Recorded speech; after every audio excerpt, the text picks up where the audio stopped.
Welcome to another episode of Creative Mind on FluxiTV, the show where business meets with creativity. We bring to you in-depth conversation with remarkable individuals in their industry.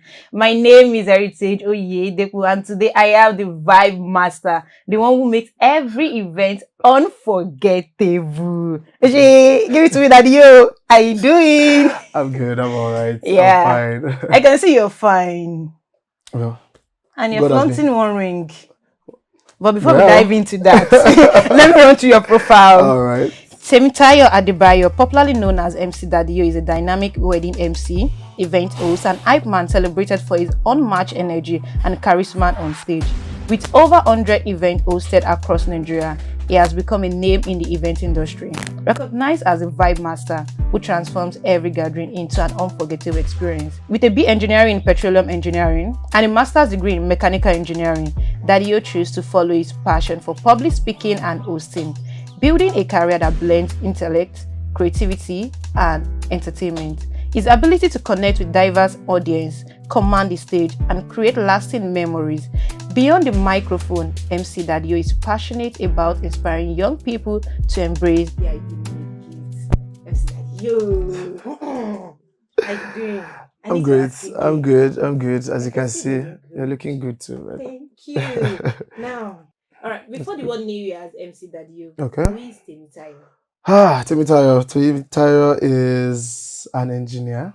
Okay. Yeah, I am an engineer. Like my profile said, I graduated from Afe Babalola University. I grew up in Abuja before I moved down here to Ibadan because of work. So most people don't know I actually have a 9 to 5. So basically, apart from being an MC, I am into safety. So basically, yes, safety. Safety. Yes. I can see with what you've just said right now. I think you actually born with a silver spoon. I mean, silver spoon. Yeah, private university, Abuja, and all of that. There was no story of I did one thing or the other while growing up. I was born with a spoon, actually, but I would say silver. Let's say it's not plastic. No, it's not. It wasn't plastic, to be fair, but it wasn't silver. Let's say bronze spoon. Yes, my parents were civil servants. Okay. That's why, of course, I grew up in Abuja. They were in the civil service, and I'm also in the civil service. Yeah. And now the safety man. Yes, I'm basically into safety now. So how do you combine both together? The MC, is it being a professional, a safety man by day and an MC at night? A safety engineer by day. Okay, so yes, that's the line. A safety professional by day, MC event host, hype man by night, and a vibe master all day long. So basically, like I said, in the morning I'm doing my work. But basically, yeah, I have my 9 to 5, and most times my events are usually on weekends. Only on very rare cases where I have events on weekdays, and with that, I either take my usual casual leave or whatever. But it doesn't. Most of my events are on weekends, basically, because I am a wedding MC, and we all know that Urban Bears are usually either on Fridays or Saturdays. Except for maybe few, Thursdays, then I just know how to handle that. But it doesn't come in the way in any way. Yes. Okay. Yeah, you're called the Vibe Master and also MC Daddio. Yes. I am really I am curious to know, how did you get to know the name, or how did you get to label yourself MC Daddio? MC Daddio. Everybody asks Daddio. Yeah, so everybody usually asks this, and is a funny story. You have heard Wizkid's Daddio? Yeah. Daddio, make we dance, Starboy. Okay, so when I was coming up, so this MC journey really, I would say, kicked off in Abuja, yeah, when I was still in Abuja. One day, because, okay, in school, I used to be like the social guy, but I wasn't taking it seriously. So after school, while I was still in Abuja, there was an event where I can't remember. I think the MC came late or did not even show up or so. I can't really remember. But I knew I handled that event from the beginning to the end. It was one of these fests, or these different festivals that they do in Abuja then. So I did that, and it caught the eye of some other people that wanted to organize their own. So they booked me for their own event. And then when I got there, of course I have to get there early. So when I got there, they asked, "What is your name?" And I was like, my name is Tayo. My name is Timmy Tayo. They said, "What is your stage name?" And I was like, "I don't have a stage name. I've not really thought about this at all." So I went back to the car. I was with my friends, my fellow creatives too, but they are in Abuja. And then we were thinking of a name. We're trying to come up with names. Okay, MC what, MC what, MC what. And then this song just came up. Honestly, the song just came up. Daddy was playing on that, and I was like, MC Daddy, I think I'll use MC. Let me just even use it for now, for this event. Maybe I'll change it later. Maybe, but let me just use MC Daddy. Daddy make we dance. Starboy make we dance. And that was how MC Daddy stuck till today. So just from that car. Okay. So is Wizkid your favorite artist? Yes, one of my fave. One of my fave. Top three. Top three, of course, yes. Top three, yes. All right. What has been the most unforgettable experience you had on stage? On stage? This might seem cliche, yeah? But I would say my wedding. Were you on stage on your wedding? Honestly, yes, I was. Ow! I had no business with the mic, but at some point, well, okay, it was at the after party, yeah, and people loved it. People enjoyed themselves. But yeah, let's leave that. My unforgettable moment. It has to be one of my friends' wedding in Abuja. I went for the wedding, and the energy was off the roof. You get from being an MC. That's the reception to transitioning to the after party. It was the energy was electric. And from that wedding, I think I've gotten like 5 other jobs. There's somebody even that still called me. Interesting. I think last month to come back to Abuja to host another wedding for that. Like that wedding was among all the weddings I've done, that was like the highlight. Doing is plenty. Yeah. Well, we just thank God. We just thank God. Okay, the role of MC has actually transformed for quite a number of years now. Yeah. So what can you say about it right now with this our generation?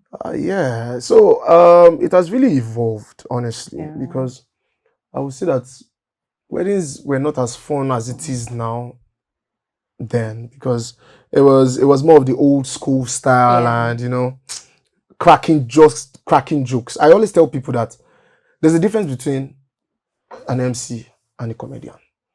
Okay. A comedian is not necessarily an MC. An MC is not necessarily a comedian. A comedian will just come crack jokes, will not follow the flow of the events. It might just derail. There are MCs that are comedians and there are comedians that are MCs. But it doesn't directly translate that as soon as you're a comedian, you can MC an event, or you being an MC means you must be a comedian. No, it doesn't work that way. So right now, people are now being intentional about being MCs, knowing that there are rudiments to this thing. You have your event flow. You don't necessarily just have to continue cracking jokes. You can play games. You can engage the crowd. So that's one thing I've seen has changed, because before it was just about the jokes. Just get one day away, we go see one sister, blah, blah, blah. Nah. This generation of MCs, we now know that, okay, there's more to events than just that. You get? You carry your crowd, you go with the flow, and you are ready to change and adjust at any point. Do you get? Just so that the event can continue going smoothly, because that's the job of an MC. Let the event flow keep going. Yeah, so that has really changed. Okay. Yes. You've been able to differentiate between a comedian and an MC. Now, what set apart an MC from an hype man? From an hype man. That's another thing. Not all MCs are hype men. Yeah. That's Toby Shank said it one time. Not all, but there are MCs that are also hype men. And they can play the role. I do it, and there are some people I also still look up to. Okay. Somebody like MC Jesse. Okay. Jesse is in Lagos. Great MC. But when it comes to hype, you would think that is calling. Yes. And then in Ibadan, we also have Edwin Paul. Great MC also. But when it comes to hype, like it takes it there. Do you get? So there's actually a very big difference. It's possible to do both. It's possible to be able like to know both. But sometimes, and this is where I feel we MCs sometimes just get greedy. How? Yeah. I did that. Well, how do I put it? Now, not all MCs are hype man.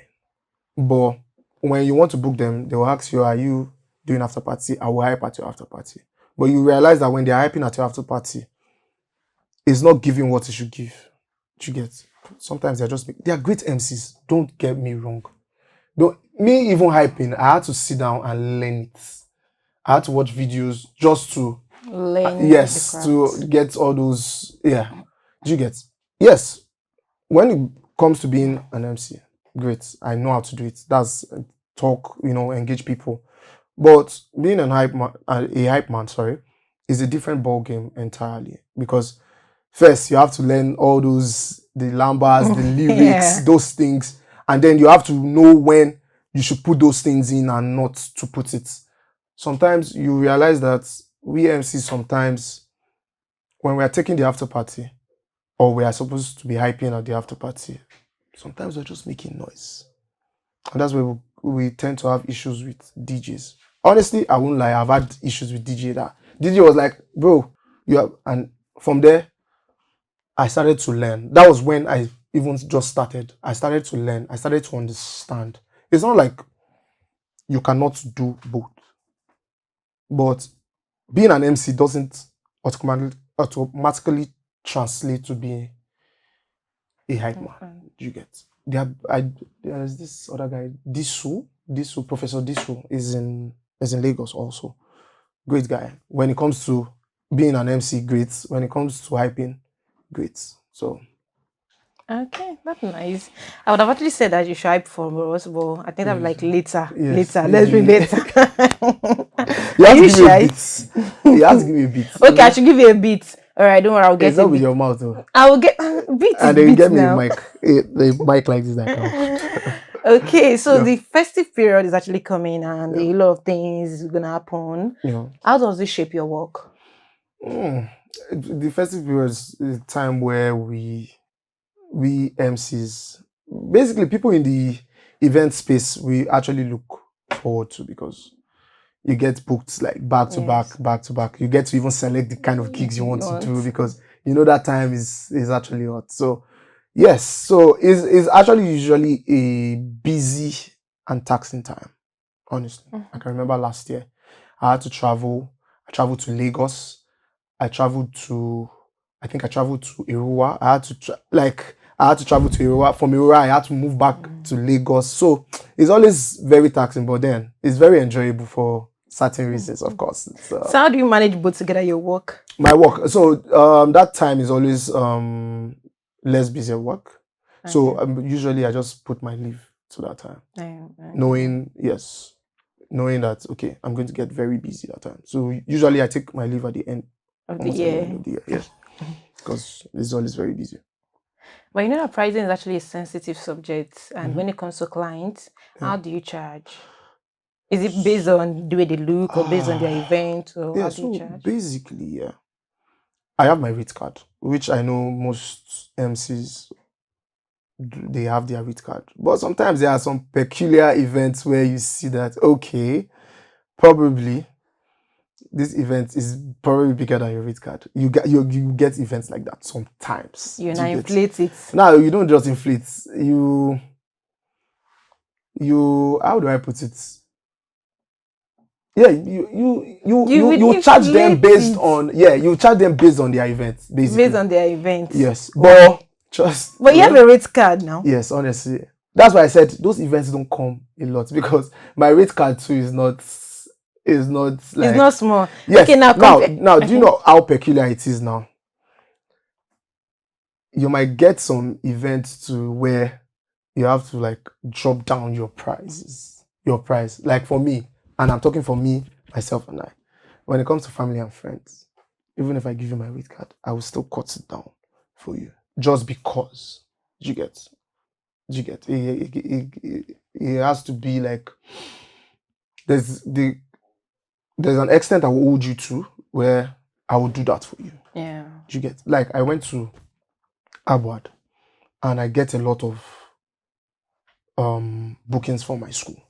I'm always grateful that I actually went to the school I went to, because I showed myself. People knew me when I was in school. So now, when they want to get married, TY Alpha, I'm getting married, blah blah blah blah blah. On such basis, of course, I would, even if I have my rate card, and most times, if you are, I shouldn't be saying this. No, if you're what? No, but okay. So it happens like that for me. Do you get? So saying that for those kind of events, like, let me give you an example now. Okay. If Mr. Easy and Timmy or $10 I was about tells to me ask you to that come and too. MC their wedding, I would not give them my rate card. Why? No. Why? Is that not your rate card for wedding? Yes, for wedding, but I didn't capture your kind of wedding in my rate card. I just captured normal. So who?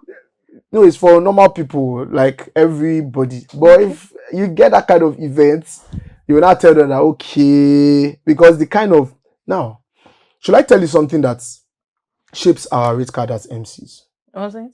Now, when I give you my rate card, what comprise, you will just think I'm just going to collect the money and keep it in my pocket. No, I'm going to buy, either sew or buy those, like maybe my suits that would suit your class of wedding. So every event? For most events. But for some, you might just switch maybe the blazer with another suit with another tie. But now, case study again. Mr. Easy's and I will not go and carry this suit. You're going to buy a suit that fits the event. That event. So I will not charge you the same thing. If I'm buying a suit of like maybe 500k or like $1 million, how much will I now charge you? I'm just saying. I'm just giving a price to it. I'm not saying that. Do you get? So that is where, but normally, rate card, yes. If you ask me, if you message me, okay, I have a wedding so time, where is it? And my rate card is detailed, different packages and the terms and conditions. Do you get? So yes. MC, they get terms and conditions. Interesting. You know, logistics now. If you're taking me out of Ibadan, you're going to pay for my hotel, and if you're taking me to Abuja, I will not disappear to Abuja. Exclusive MC. All right, so let's flip the coin. Okay. What are the dangers of undercharging? And you got to the event, I'm like, oh man, why did I charge like this? It has happened to me a lot. How? Well, share one of your experiences. Yes, when I was still really coming up. Okay. Then I wasn't using rate card. You would just call me. Because I was looking for gigs when I was still coming up actually. And then you enter the hall and you see the decor and you are like, are you? But at that point, you have been paid, you have agreed. And that's the thing. Agreement is agreement. Well, for me, I've told you the price. We have agreed on a certain price, even if it wasn't the price I told you. But I agreed to it. I'm going to do my job and make sure I deliver as I should, honestly. Okay. So the dangers of overcharging, you might feel down. I can't lie. You might feel down. But then the key is just to still deliver. You don't know. That wedding that you overcharged, you might get another client that will overcharge you. Honestly. Tested and trusted. Tested and trusted.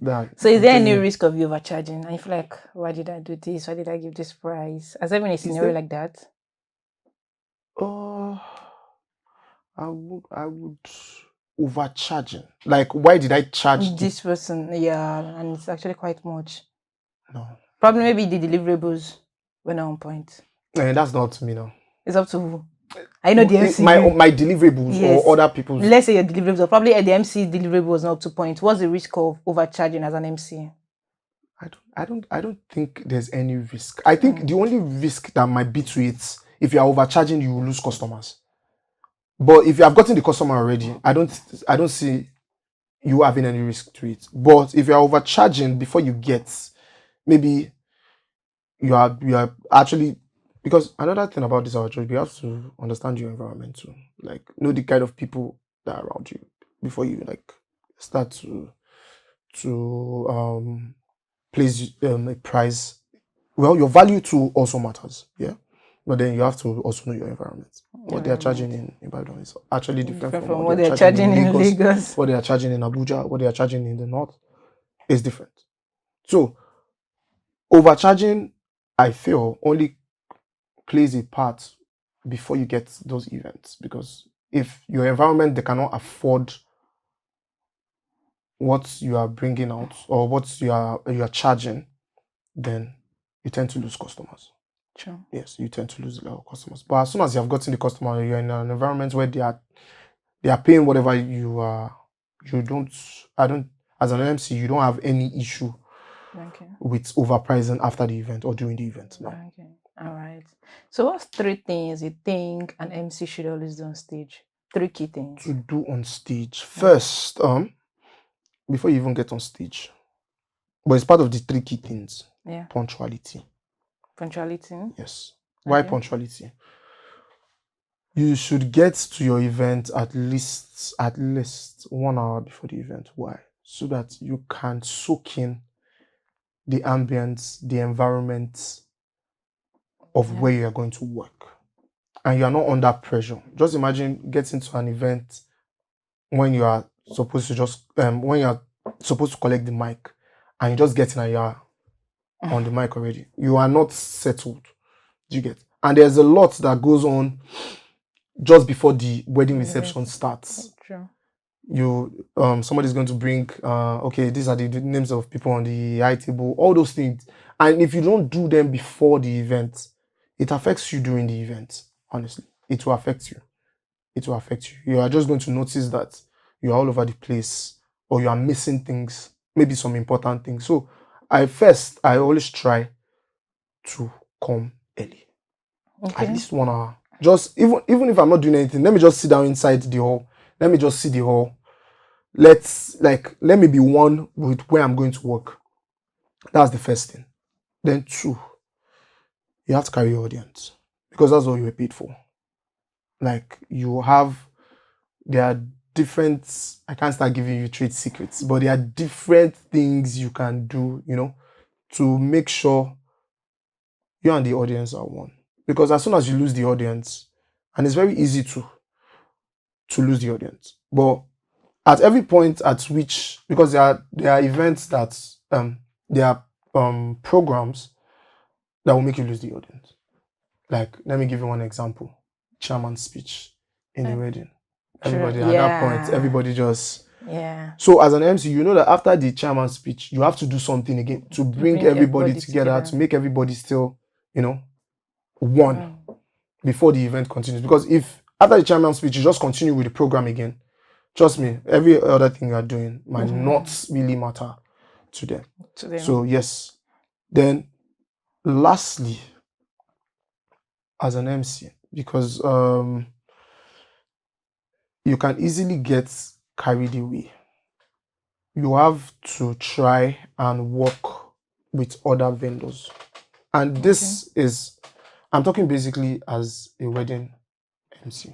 It might not apply for corporate events because you don't really have vendors like that. But as a wedding MC, you have to try, especially when it comes to the live band and the DJ, you have to work with them. Okay. You have to work with them. All right. Yeah. Okay, you've actually spoken about the MC aspect. What are the do's and don'ts for an hype man? Do's and don'ts. Okay, do's. You have to keep, as a hype man, there's no lateness for hype man because of course it's at night. I know. Yeah. So you always have to keep the energy right. You read the room, and then you have to keep that energy, because there are some times when people are still like they are still, you have to wow them up, and you have to follow their tempo. Okay. You can't see people just still sitting down and then you're already going in on the hype. Do you get? So you have to first read the room, focus on their energy. People, it takes time for people to with Nigerian events, especially in, let me see, Lagos, everybody wants to first form. We are all chilling, we are all vibing, and then you have, as soon as the DJ is, you go on the same level with the DJ, because the DJ too also will not just Go like that. go like that. So you walk with him. So first, read their energy. That energy is very, very important. Work with your DJ. You cannot go anywhere without your DJ as a hype man. You have to be in sync with your DJ. If not, it's going to be chaos.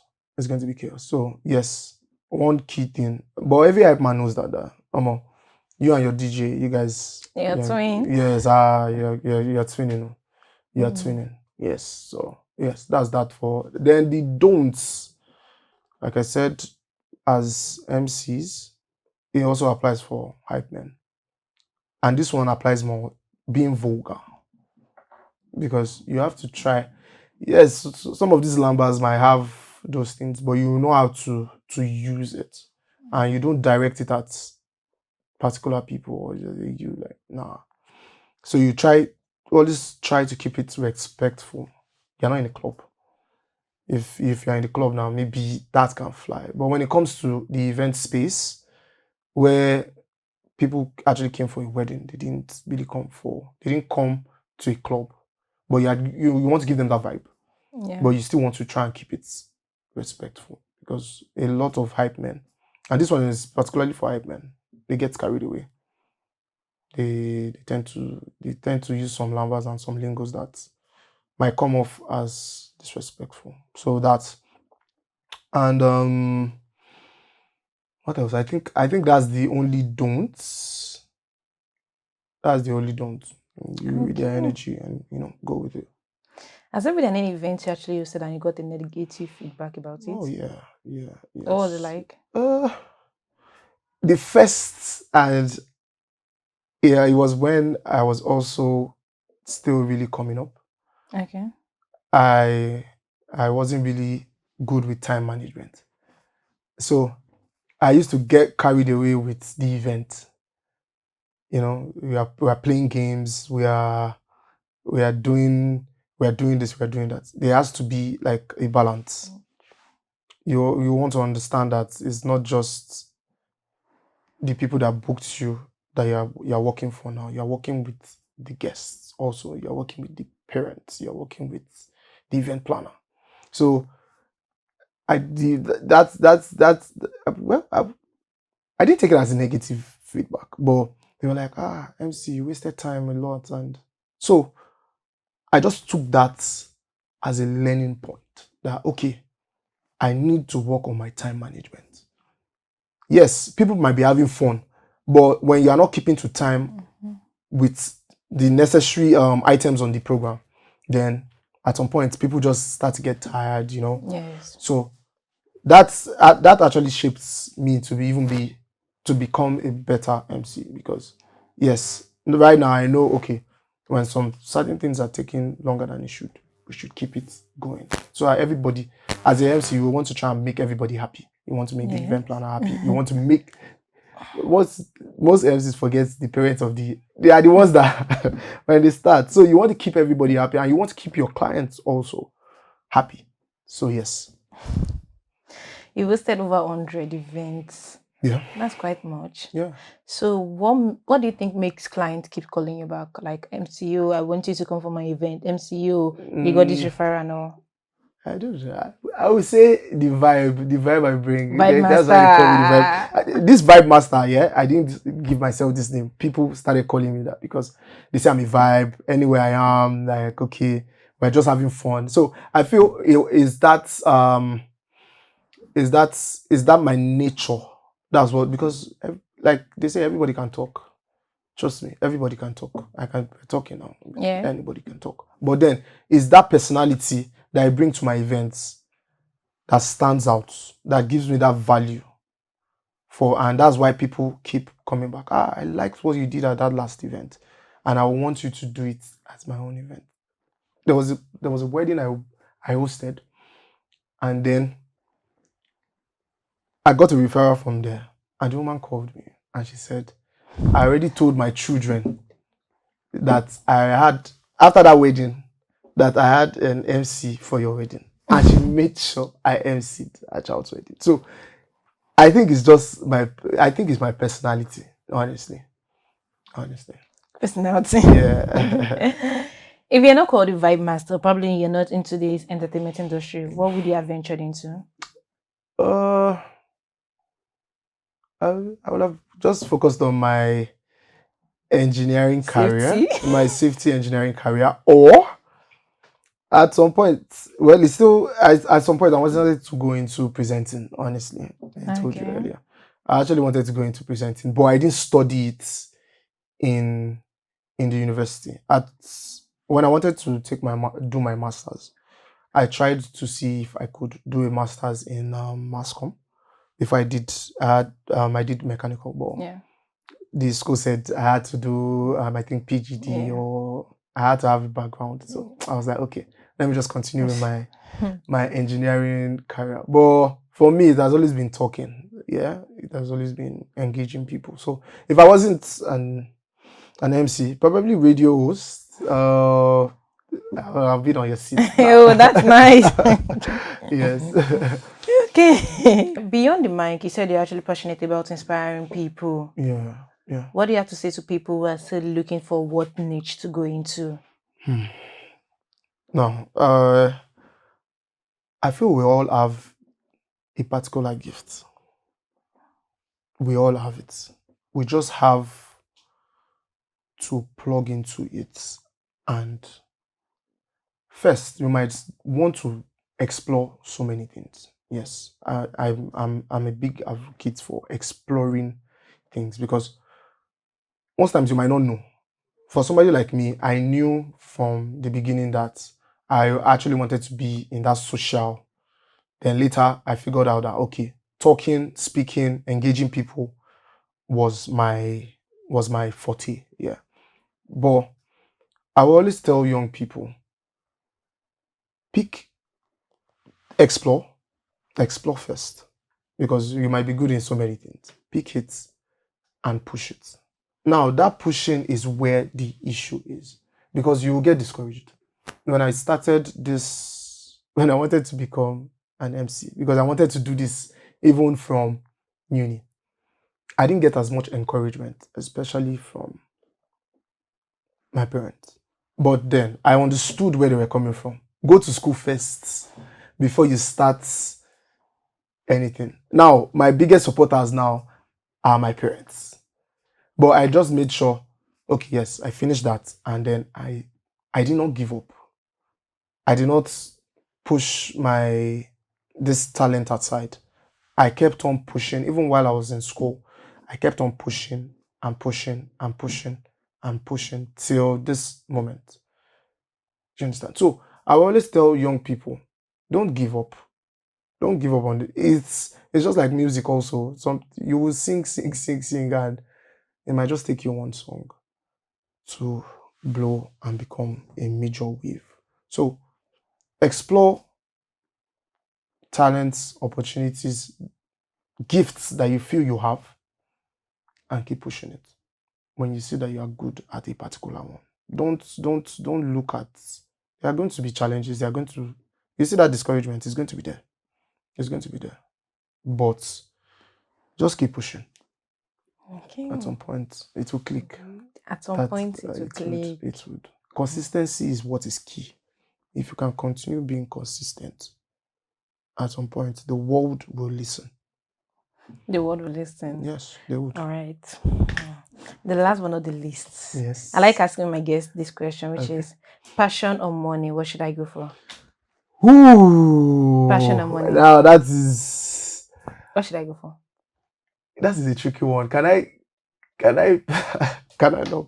Wait. Okay. If you should go for passion or you go for money. Yes.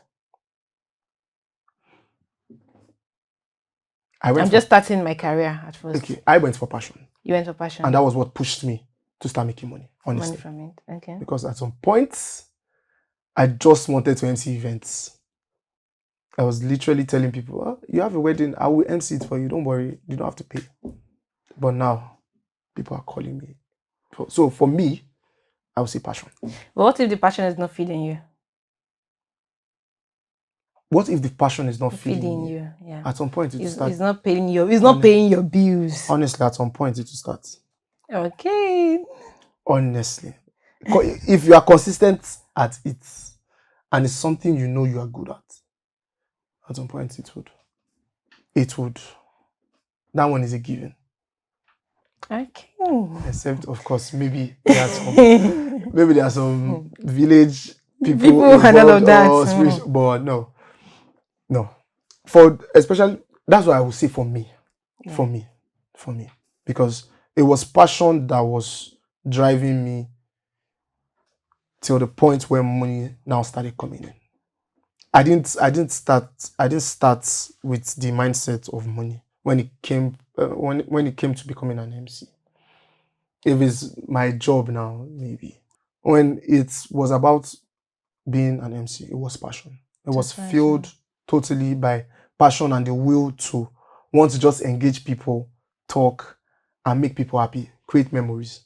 That was what it was for me. And it became money. Okay, yeah. Thank you so much for gracing Creative Mind Show. I am so grateful. Yeah. All right. I hope next time when we call you, you're gonna answer. Oh yeah, definitely. All right, I trust you. I'm just a conduit. All right. Thank you very much. Yeah. It's been such an amazing moment diving into the MC and hype man industry. I hope you've been able to pick one thing or the other from this niche. Until next time, stay tuned on FluxiTV.